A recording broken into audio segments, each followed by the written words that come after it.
បាទសូមគោរពសម្ដេចអគ្គមហាសេនាតេជោហ៊ុនសែនប្រធានព្រឹទ្ធសភានៃព្រះរាជាណាចក្រកម្ពុជាសូមគោរពសម្ដេចបបរធិបតីហ៊ុនម៉ាណែតនាយករដ្ឋមន្ត្រីនៃព្រះរាជាណាចក្រកម្ពុជាសូមគោរពឯកឧត្តមសាយសំអាលឧបនាយករដ្ឋមន្ត្រីក្រសួងរៀបចំដែនដីនគររូបនីយកម្មនិងសំណង់សូមគោរពសាធារណជន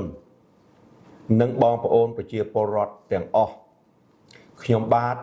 លីសៃខៀងសូមបំភ្លឺជុំវិញការវាយប្រហារព័ត៌មានមិនពិតរបស់អាជ្ញាធរខេត្តបន្ទាយមានជ័យជាដំបូងសូមអរគុណដល់ក្រសួងដែនដីដែលសូមអរគុណដល់ឧបនាយករដ្ឋមន្ត្រីក្រសួងដែនដីដែលបានខិតខំដោះស្រាយបញ្ហាវិវាទនេះមកដល់ពេលនេះ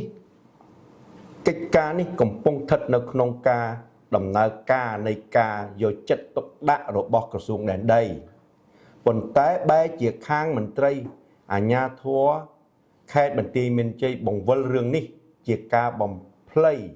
លាបពណ៌ទៅវិញដូច្នេះខ្ញុំសូមជម្រាបថាដីនេះខ្ញុំបានទិញតាំងពីឆ្នាំ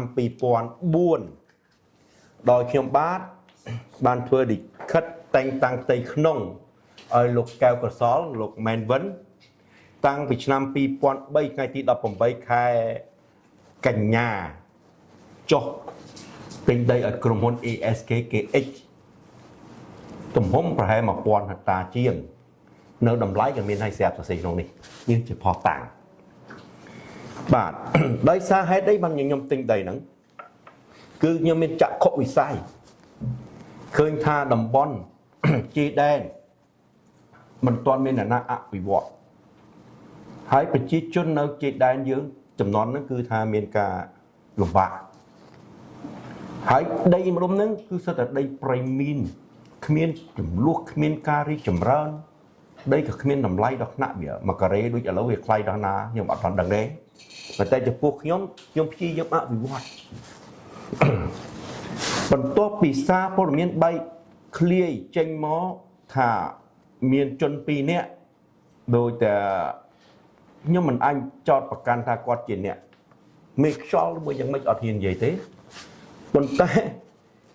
គាត់បានដោះស្រាយនៅក្រសួងហើយឧទាហរណ៍ថាថ្ងៃទីកណ្ដាស់នៅក្រសួងដែលនេះសុំទោសគាត់ដោះស្រាយនៅក្រសួងតាំងពីថ្ងៃទីធ្វើកំណត់ហេតុតាំងពីថ្ងៃទីប្រហែលខ្ញុំសូមបញ្ជាក់តិចថ្មីនេះថ្ងៃទី25ខែកុម្ភៈឆ្នាំ2025យើងថ្មីកន្លងមកនេះលោកតាន់កម្រិតបានបញ្ជាក់ថាកំឡុងឆ្នាំ99គាត់បានទិញដី3ហិកតាពីលោកស្អីហេងសម្បត្តិដែលសប្តាហ៍ថ្ងៃនេះគាត់ជាអីមេភូមិអេជលកយនោះហើយបានទិញជាមួយលោកគៀតហុលបច្ចុប្បន្នគាត់ជាចវាយក្រុងបយប៉ែត2ហិកតាហើយលោកបានទិញជាមួយលោកកែវសែនទៀត2ហិកតាទៀតបូកសរុបទៅវា3ម្ចាស់វា7ហិកតាប៉ុន្តែអាប្លង់គាត់ចេញប្លង់រឹងមកគាត់នោះឡើង9ហិកតាទិញ7ហិកតាបាន9ហិកតាខ្ញុំគាត់គួរឲ្យមានចម្ងល់ដែរហើយក្នុងការទិញគាត់ចេញប្លង់រឹងឆ្នាំ2019វាថ្មីហ្នឹង19គាត់ទិញយូរហើយតាំង99ទៅចេញប្លង់រឹងវាឆ្នាំ2019ប្លង់ប្រព័ន្ធហ្នឹងប៉ុន្តែចំពោះខ្ញុំទិញតាំងឆ្នាំ2003ក្រោយគាត់ពោះតាំងពី99ខ្ញុំមិនទាន់បានជន់ដីប៉ោយប៉ែផងហ្នឹងណាដោយក្នុងដល់យើងខ្ញុំក៏ចាប់ដើមទិញតាំងពី2003មកដល់ពេលនេះក្រុមហ៊ុនមិនទាន់មានប្លង់រឹងមួយណាមួយទេយើងគួរចម្ងល់ឆ្ងល់សាហេតុទេគាត់មានប្លង់រឹងធ្វើដូចម្ដេចបានលឿនម្ល៉េះខ្ញុំចង់ឲ្យអាជ្ញាធរដែលពាក់ព័ន្ធទាំងអស់ឬក៏ក្រសួងដែលពាក់ព័ន្ធជួយធ្វើអនុការកិច្ចមើលសាវតាដីគាត់ទៅផងបាទអញ្ចឹងខ្ញុំសូមសំណូមពរនឹងមួយកុំឲ្យគាត់ដើរតែមានអណ្ដាតនិយាយថាខ្ញុំមានតែกระดาษមួយស្លឹកហើយនៅសម្ដេចចេញសល់ជណឲ្យខ្ញុំឆ្នាំ2023ការពិតគាត់និយាយបំភ្លៃគាត់ខ្ញុំបានសល់ជណធ្វើតំបន់ឧស្សាហកម្មតាំងពីឆ្នាំ ខ្ញុំបានសចូលណធ្វើតំបន់ឧស្សាហកម្មគេទៅអង់គ្លេសថា IZ Industry Zone ពិសេសហ្នឹងតាំងពីឆ្នាំ2003ថ្ងៃ25ខែកក្កដាសោះចូលណខ្ញុំប្រកាសហើយខ្ញុំជឿជាក់ថាបងប្អូនប្រជាពលរដ្ឋមួយចំនួនមិននិយាយថាច្រើនគឺថាសឹងតែទូទាំងប្រទេសទាំង3ខេត្តណាដូចជាខេត្តបន្ទាយមានជ័យ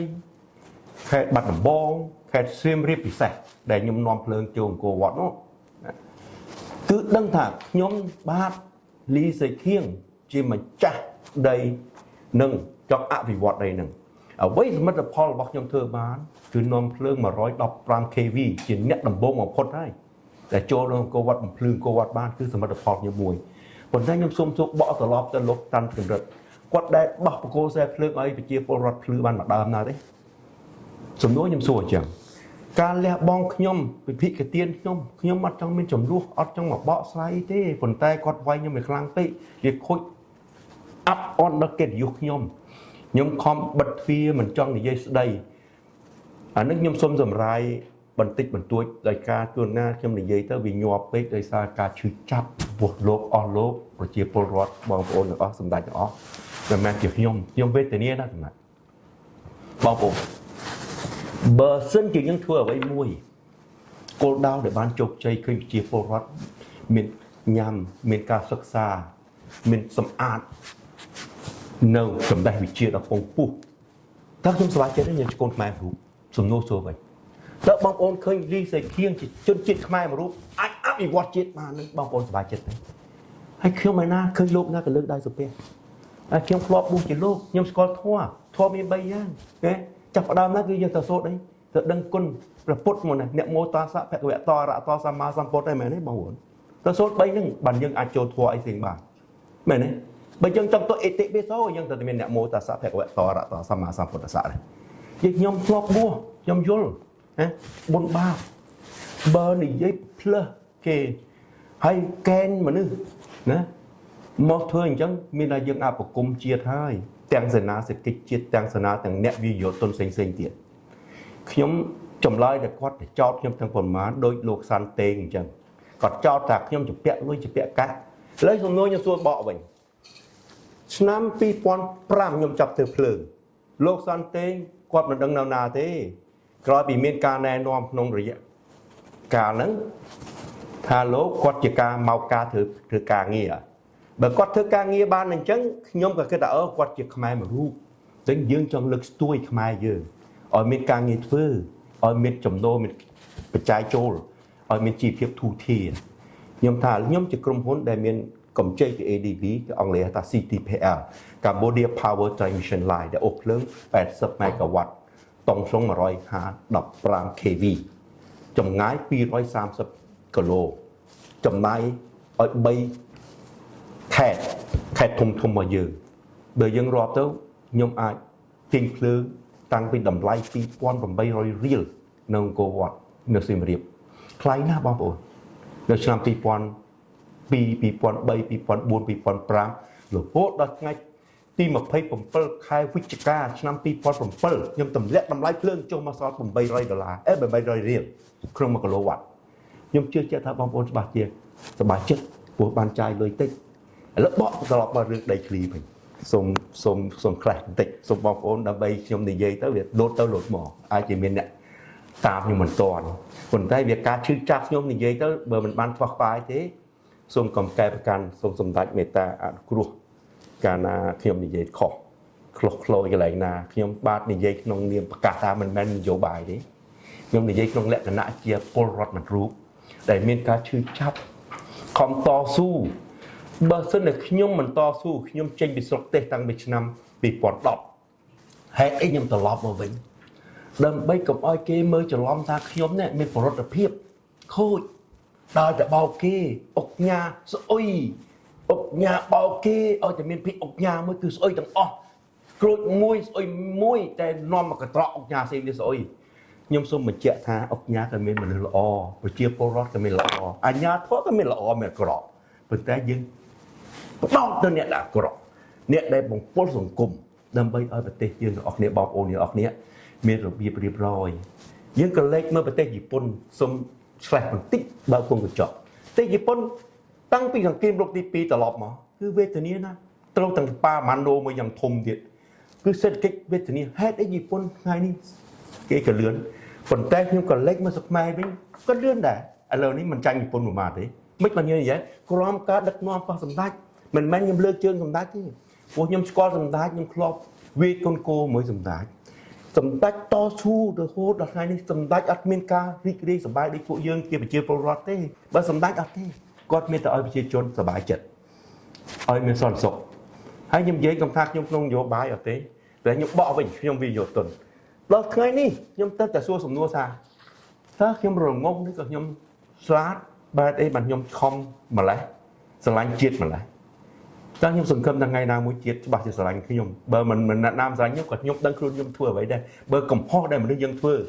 យើងគួរតែដឹងថាបើគេមិនដឹងអ្នកណាមិនដឹងក៏យើងដឹងខ្លួនយើងដែរអំពើដែលយើងធ្វើទៅបាទខ្ញុំនិយាយថាសច្ចធម៌ត្រូវតែមានសច្ចធម៌លោកសន្តិគាត់ថាខ្ញុំជាពាក់លុយហ្នឹងអាហ្នឹងគាត់បរិហាគេឯកជនភាពរបស់ខ្ញុំហើយពួកគាត់ធ្វើការជាមួយក្រុមហ៊ុនកាលណាក្រុមហ៊ុនគេបង្កើតជាក្រុមហ៊ុនតែមានលក្ខណ្ឌកៈក្នុងលក្ខណ្ឌកៈហ្នឹងគេមានអីខ្លះគេមានក្រុមហ៊ុនលក្ខណ្ឌកៈមានចំកាត់អាពាក្យចំកាត់មានក្រុមហ៊ុនគេបោះទុន10លាន1លាន$1ក៏ក្នុងចំកាត់ដែរអញ្ចឹងអ្វីដែលលោកសន្តិទៀមទាទៅទៀមទាជាមួយក្រុមហ៊ុនណាបើទៀមទាមួយក្រុមហ៊ុនមិនបានអានេះចាប់ផ្ដើមបន្តនីតិវិធីជាមួយច្បាប់អញ្ចឹងខ្ញុំគួរតែឲ្យមេធាវីខ្ញុំលោកជួយមើលច្បាប់នឹងឡើងវិញហើយនឹងមើលតើយើងអាចដំណើរនីតិច្បាប់ជាមួយលោកសន្តិបានទេគាត់បំពុលសង្គមបន្ថែមទៀតបរិខាគេខ្ញុំបំភ្លឺតាំងពី2009នេះជាกระดาษច្បាស់លាស់2009គាត់បានធ្វើលិខិតមួយមកសុំទោសខ្ញុំសុំអានជាខ្លីៗសោះលិខិតសុំទោសខ្ញុំបាទសន្តិដែលកន្លងមកបានជឿពាក្យគេញុះញង់ដោយធ្វើឲ្យប៉ះកិត្តិយសលោកអុកញ៉ាលីសេខៀងពីរឿងប្រកាសនេះគាត់សរបញ្ជាក់ថាប្រកាសខ្ញុំបានឃ្លាគាត់ហើយបានគាត់សុំទោសខ្ញុំណាឲ្យការគិតខ្លីតែដោយលោកអុកញ៉ាមានការគិតខ្ពស់មិនប្រកាន់ខ្ញុំឡើយដូច្នេះខ្ញុំសន្តិក៏សូមទោសលោកអុកញ៉ារាល់កំហុសគ្រប់យ៉ាងទៅលើលោកអុកញ៉ាផងដែរសូមជូនពរលោកអុកញ៉ាលោកលីសេខៀងនិងលោកជំទាវព្រមទាំងក្រុមគ្រួសារក្រុមហ៊ុនជួបតែសេចក្តីសុខគ្រប់ប្រការហត្ថលេខាថ្ងៃទី7ខែ10 09សន្តិនេះសរបញ្ជាក់ថាគាត់សុំទោសខ្ញុំហើយតាំងពី2009ហេតុអីទៅប្រហែលថ្ងៃទី28ខែមេសាហ្នឹងគាត់ចេញមកថាខ្ញុំជាពាក់លុយខ្ញុំគិតគុណកិលខូចតើវាអាប់អនកិត្តិយសខ្ញុំប៉ុន្មានបើគាត់ជាខ្ញុំតែគាត់គិតមិនដែរយើងជាអ្នកឲ្យការងារគាត់ធ្វើយើងអ្នកវាយកទុនទិញដីរាប់100ហិកតាតែជាពាក់លុយគាត់ប៉ុណ្ណឹងទៅរួចដែរចឹងអ្នកផ្សេងដែលខ្ញុំជាពាក់លុយមានអាណាខ្លះក្រៅវិស័យទេឬក៏គាត់មានគំនិតអ្វីមួយគាត់ថាគាត់ទៅផ្លូវឲ្យខ្ញុំខំទៅផ្លូវឲ្យខ្ញុំការពិតផ្លូវខ្ញុំមានតាំងពីសជណធ្វើទៀតតាំងពី10គីឡូសជណខ្ញុំមានហើយស្រាប់សជណខ្ញុំមានស្រាប់ទៅផ្លូវពី10គីឡូដូចរដ្ឋបាលឲ្យខ្ញុំធ្វើ BOT មានទាំងអស់ការធ្វើផ្លូវនេះវាមានរឿងវាពីដើមដល់ចុងបកមករឿងលោកសន្តិវិញលោកសន្តិគាត់ថាគាត់ធ្វើផ្លូវនឹងខ្ញុំឲ្យដីគាត់សុំទោសពាក្យនឹងគាត់ច្រឡំហើយណាកាលពីកិច្ចសន្យានេះខ្ញុំនៅបាងកកគាត់ជាមួយលោកញឹកបញ្ឆាយបានប្រងព្រៀងនាថានឹងធ្វើផ្លូវមួយខ្សែហ្នឹងណាដោយធ្វើឧបាយការប្រាប់ខ្ញុំថាផ្លូវខ្ញុំពីដើមខ្ញុំធ្វើហើយហ្នឹងផ្លូវនោះវាមានគ្រឹះមានអីអស់ហើយធ្វើហើយមានគ្រឹះមានឲ្យធ្វើហើយដោយចេះមានការខូចខាតតាមផ្លូវព្រោះយើងអត់មានការថែរក្សាផ្លូវគាត់ក៏មកថាអុកញ៉ាអើយឥឡូវតេងមានកកូនចៅហើយនិយាយភាសាដើនឥឡូវធ្វើផ្លូវនឹងឡើងវិញទៅឲ្យប្រជាជនដើរទៅខ្ញុំក៏ឮថាអូឮប្រជាជនខ្ញុំមិនស្ទើរត្រេកអូណាគុំថាពួកយើងផ្លូវយើងធ្វើហើយចុះឥឡូវមានប្របាក់អីទៀតឥឡូវដីក៏ដីក៏នៅតែដីហ្នឹងឥឡូវសិនទេបើចង់រីកចម្រើនចង់អភិវឌ្ឍដីហ្នឹងល្អតែមានអី គិតជាខ្លាយដី1ក្រេប្រមាណនឹងគិតប្រុងព្រៀងគិតសន្យាទៅផ្លូវញឹកបញ្ឆាយខ្ញុំឲ្យខ្ញុំឯកភាពតម្លៃដី$17កន្លះក្នុង1ការ៉េឲ្យទៅសន្តិដោះដូរជាមួយខ្លាយដីលុះដល់ថ្ងៃធ្វើផ្លូវដល់បច្ចុប្បន្នកាលនិយាយដល់បច្ចុប្បន្នកាលខ្ញុំមិនទាន់បាន hand over ខ្ញុំទេផ្លូវប៉ុន្តែ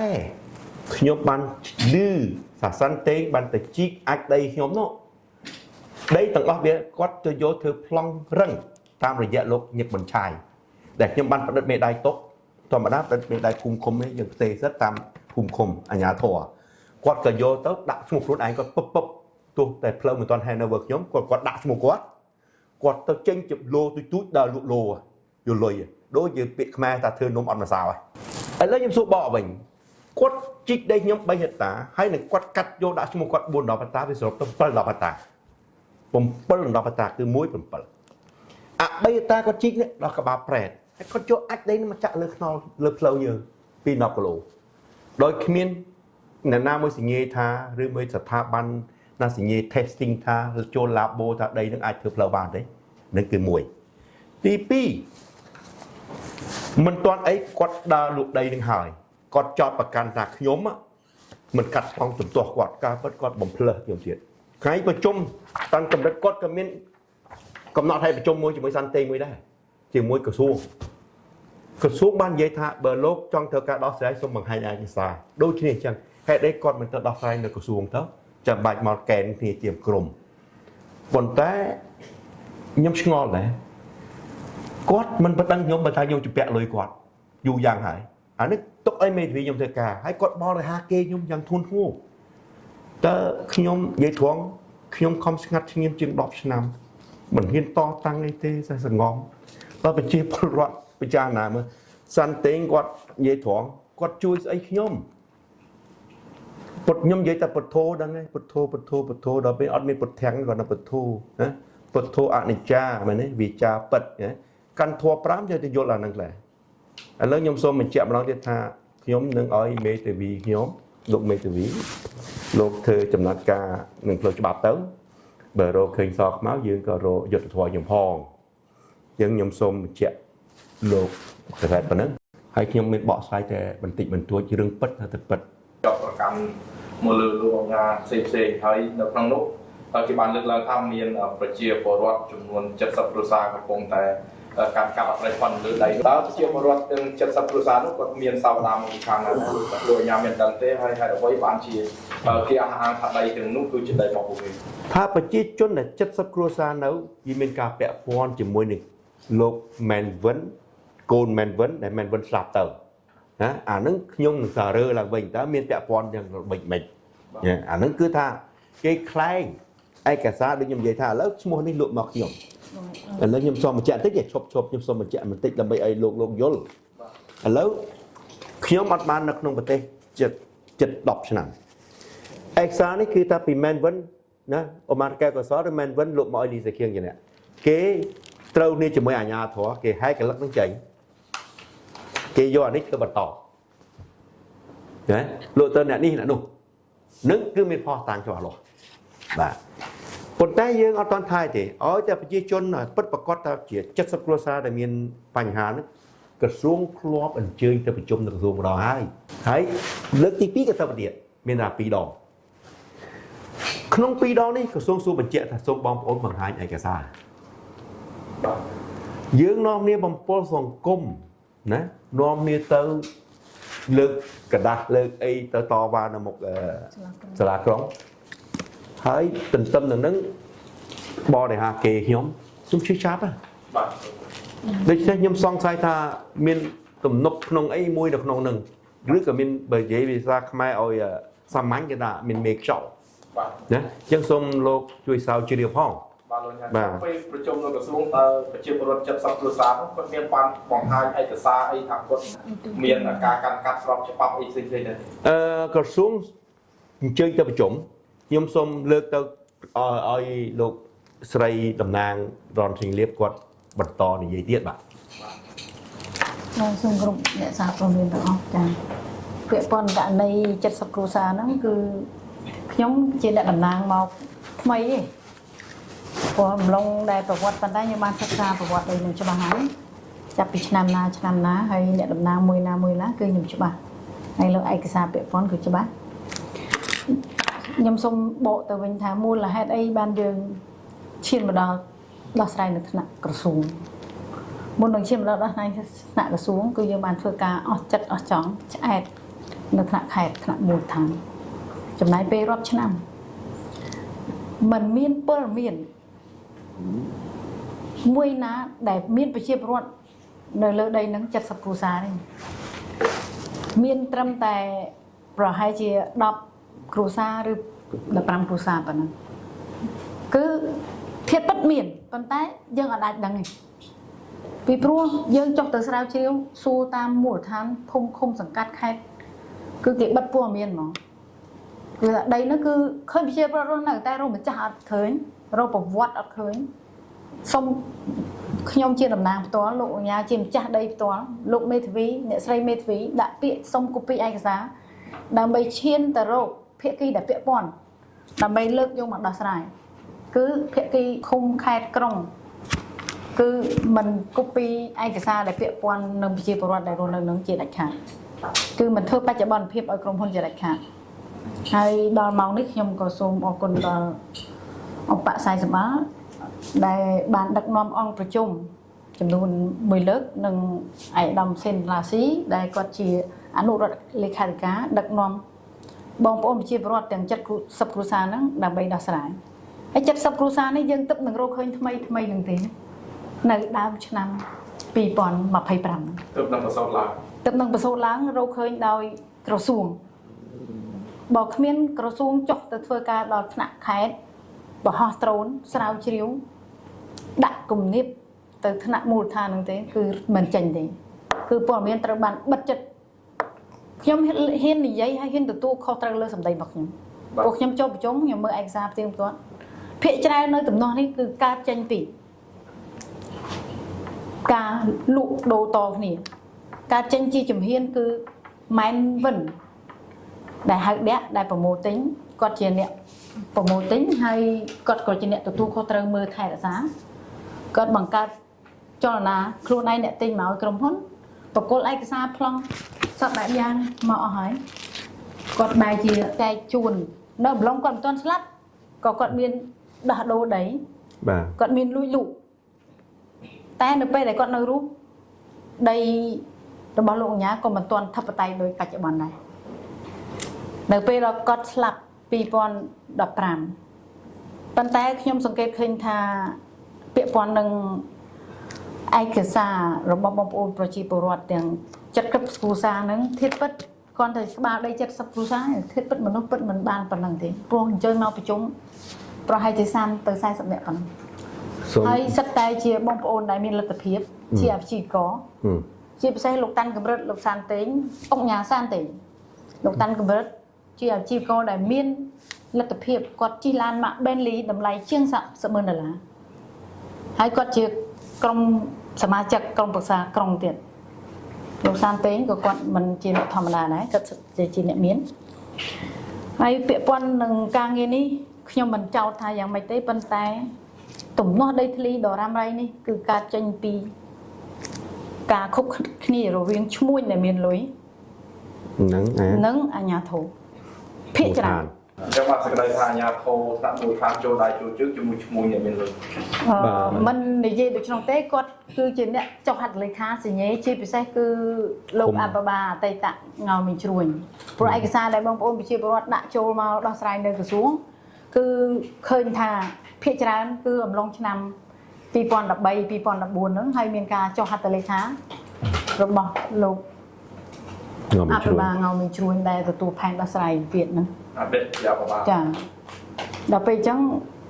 ឥឡូវម៉ោងនេះគាត់បានអញ្ជើញគាត់បានប្រមូលផ្ដុំគ្នាដាក់គៀងគោគ្នាធ្វើ live សារព័ត៌មាននៅក្រុងប៉ោយប៉ែតគៀងគោឲ្យក្រសួងទៅដោះស្រាយនៅថ្នាក់មូលដ្ឋានតើគាត់មូលហេតុអីបានគាត់ចង់ធ្វើចឹងមូលហេតុអីហើយក្រសួងព្យាយាមមកដោះឲ្យដោះឈានរហូតទៅដល់បានគឺសម្រេចបានខ្ទង់ប្រហែលជា10គ្រួសារហើយដែលគេជាប្រជាពលរដ្ឋដែលត្រឹមត្រូវ គេជាប្រជាពលរដ្ឋដែលមិនចង់បានមិនលុបលន់មិនហិច្ចតាគឺគេព្រមបញ្ចប់វិវាទឈ្នះឈ្នះដោយគោលនយោបាយហើយមានពូមួយដែលឈ្មោះថាស្អីវ៉ាន់ឌីគាត់កាន់កាប់លើដីក្រុមហ៊ុន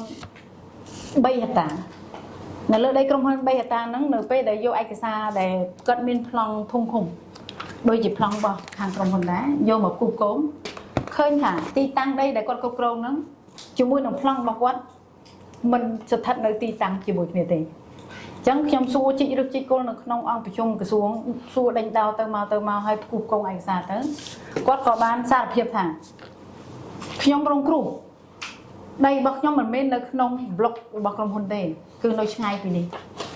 តែគាត់រងគ្រោះដោយសារសម័យនោះ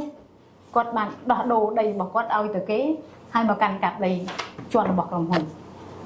ឃើញថាគាត់បង្ហាញនៅភាពការពិតអញ្ចឹងក្នុងនាមខ្ញុំជាតំណាងរបស់អង្គការលីសៃខៀងក៏ដូចជាតំណាងរបស់ក្រុមហ៊ុនហើយក្រុមហ៊ុននេះទៀតសោតគឺជាក្រុមហ៊ុនរបស់អង្គការលីសៃខៀងម្នាក់ឯងរាល់ថ្ងៃនេះគឺគាត់កាន់កាប់ទាំងអស់ហ្នឹងគឺរបស់គាត់ដីទាំងអស់ជាង 1000 ហិកតាក៏មានឯកសារហើយដល់ពេលហ្នឹងក៏បានសម្រេចសមធម៌ឲ្យគាត់ក្នុងគោលនយោបាយឈ្នះឈ្នះជូនគាត់ជំនួសលោកអញ្ញាឲ្យរកឲ្យឃើញភាគីដែលឈ្មោះក្រុមគ្រួសារមែនវិញហ្នឹងដែលបង្កឲ្យមានបញ្ហាហ្នឹងនឹងអាញាធូមួយក្តាប់តូចនៅមូលដ្ឋានហ្នឹងឲ្យរកឃើញថាហើយបើរកឃើញហើយសូមមកចាត់ធានការតាមផ្លូវច្បាប់គឺมันអាចសម្រេចចាញ់បានលុយឈ្នះបានដីគឺយកឲ្យបានទទួលយកបានឈឺចាប់គឺឈឺចាប់បំផុតគឺទទួលយកឲ្យបានបាទអរគុណបាទអរគុណអ្នកស្រីអរគុណបាទជាតំណាងអរគុណលោកមេធាវីដែលបានចំណាយពេលវេលាសម្រាប់សន្និសីទព័ត៌មានថ្ងៃនេះហើយដោយសារតែយើងក៏បានស្ដាប់ការបំភ្លឺយ៉ាងក្បោះក្បាយហើយក៏មានការបញ្ជាក់នៃការទទួលខុសត្រូវរាល់ខ្លឹមសារក៏ដូចជាពាក្យពេចន៍ដែលលោកអញ្ញាបានលើកឡើងអញ្ចឹងការសំណូមពរក៏បានសំណូមពរឲ្យដែរតែជាចុងក្រោយតើលោកអញ្ញាមានអីបន្តិចទៀតដើម្បីយើងបញ្ចប់នៅការធ្វើសន្និសីទព័ត៌មាននេះទេបាទខ្ញុំសូមអរគុណសម្ដេចសូមអរគុណបងប្អូនជាពលរដ្ឋសូមអរគុណអ្នកកាសែតទាំងអស់ដែលអញ្ជើញមកចំណាយពេលដ៏មានតម្លៃសារព័ត៌មានបងប្អូនទាំងអស់ដែលចំណាយពេលវេលាខ្ញុំសូមនំពោរសុទ្ធរិទ្ធភាពដល់ខ្ញុំបាទគឺត្រូវចេះឆែកអ្នកជនខិលខូចយើងត្រូវតែលាងសង្គមយើងឲ្យស្អាតនេះជាគំរូមួយដែលអ្នកវិជនឈឺចាប់ព្រមទាំងប្រជាជនដែលរងគ្រោះដូចខ្ញុំបាទមិននឹងឈឺចាប់ប៉ុន្មានទេបើយើងមិនលាងសង្គមនឹងច្បាស់លាស់ទេយើងនាំគ្នាបិទជួយនៃការពារជនទុច្ចរិតជនខិលខូចមួយក្តាប់តូចហ្នឹងវាបំពុលមហារីកវាកាន់តែរីកខ្ញុំសូមសំណពរអាជ្ញាធរពាក់ព័ន្ធ ACU គ្រប់កន្លែងសូមសាររើឡើងវិញទាំងអស់កុំថារឿងដែលគាត់បង្កើតបាន10ឆ្នាំ20ឆ្នាំក៏យើងទៅរើឲ្យឃើញនឹងហើយតែយើងលាងសង្គមអញ្ចឹងខ្ញុំសូមអរគុណបាទសូមអរគុណលោកញ៉ាំបាទដីវាមានទាំងអស់វា9ទីតាំងណាមានប្លុក A ប្លុក B ប្លុកអីទាំងអស់ក្នុងមួយក្បាលមានមួយប្លុកក្នុងមួយប្លុកយើងបានសរសេរនៅទំព័រមានប្រមាណហិកតាណាមានទាំងអស់ដូចចេះដូចមួយប្លុកមួយនេះមាន300ហិកតា299ហិកតានេះគ្រប់ទាំងអស់នេះមាន1000ហិកតាដូច្នេះគាត់ថាខ្ញុំមានกระดาษតែមួយសន្លឹកយ៉ាងអត់មែនទេគឺពិតខ្ញុំមានទាំងអស់បាទនេះជាប្លង់បាទទាំងអស់9ប្លុកបាទទាំងអស់9ប្លុកបាទឯកសារមានទាំងអស់បាទសូមបងប្អូនពិនិត្យហើយសូមលោកទាំងអស់គ្នានៅទីនេះពិនិត្យមើលទៅតើជាប្លង់ original ពិតប្រាកដបាទលោកអញ្ញាហ៊ានអានថាទាំងអស់នេះគឺជាប្លង់ពិតប្រាកដណាបាទជាប្លង់ពិតប្រាកដចេញពីអាជ្ញាធរមានឃុំមានថ្ងៃមានលេខមាន100វាយត្រឹមត្រូវទាំងអស់នេះជាលេខដូចថា10លេខឃុំនេះគេចេញមកលេខ1684មានលេខ1670មានទាំងអស់បាទហើយមានការលក់ដូរខ្ញុំជាម្ចាស់កម្មសិទ្ធិពិតប្រាកដបាទអូបាទ